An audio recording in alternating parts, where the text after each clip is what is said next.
Welcome to our channel. Today we how to configure your visa application with CIEE, complete guide step by step clearly. Start by visiting the CIEE website.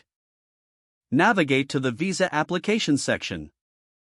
Read the eligibility requirements carefully. Gather all necessary documents for your application.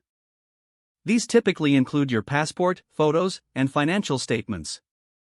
Create an account on the CIEE platform if you do not have one. Log in to your CIEE account.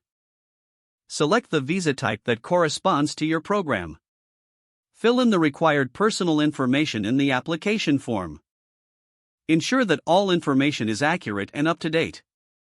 Upload the necessary documents as specified in the application guidelines. Review your application for any errors or missing information.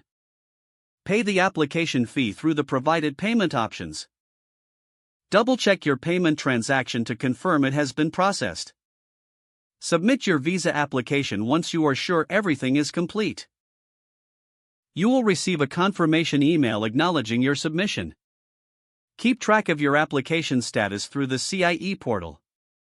Prepare for a possible visa interview as required for your application type.